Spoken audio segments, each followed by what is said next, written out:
ipapakita ko sa inyo kung ano-ano nga po ba ang mutation ng ating mga Roborowski. Ang Roborowski po is kasi, bali ang Roborowski po kasi is napakakonti lang po ng kanilang mutation, kaya tara pag-usapan natin, let's go. Bali unahin na nga po natin dito mga kami, bali ito po is isang Agouti at Husky. Ayan mga kami, ano nga ba ang pinagkaiba nila? Dahil ang Agouti po is dark color, then meron siyang kulay sa mukha. Ayan, ganyan po yung Agouti natin. Ayan, dark color po siya, tas makapal po yung balahibo. Makapal po yung kulay niya. Full back po yung kanyang kulay. Ayan, ganyan po yung Agouti mga kami. Then dito naman tayo sa Husky.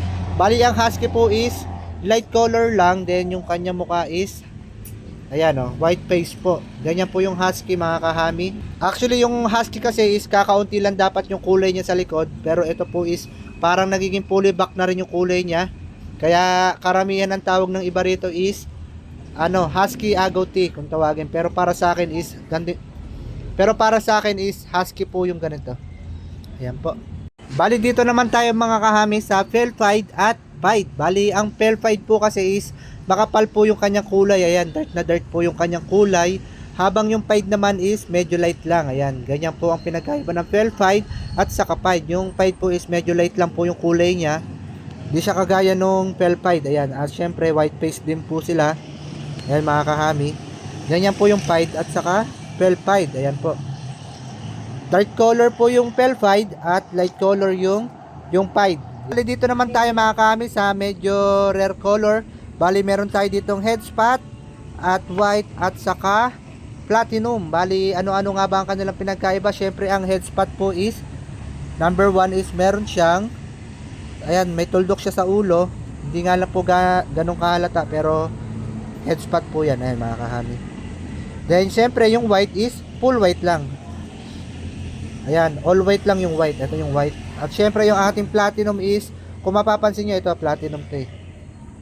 Ayan, malikot. Ayan medyo may pagka-itim siya sa ilalim ng balahibo. Ayan, ito po yung platinum.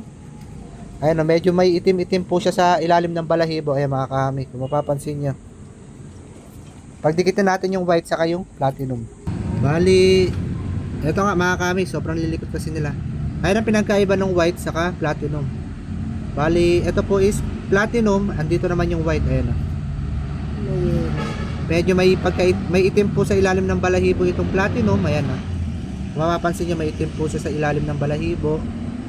Ayan. At yung white is pure white lang talaga mga kahami. Ayan po. So yun mga kahami, bali ayun nga lang po ang mga kulay ng ating mga Roborowski. Bali yung white face po is meron din pong white face. Ang kulay naman ng white face is ganito po wala kasi tayo nun eh. Bali ganito yung white face, yung katawan niya. Tapos kung mapapansin nyo, dapat yung mukha niya is walang mark. Dapat puti lang po yung mukha. Ay, ganun po yung itsura ng white face. Parang Agouti lang po. Tapos puti yung mukha. Wala kasi tayo nun, kaya wala tayong makapakitang sample. At ayun nga, bali i-gender na natin to mga kahami. Let's go!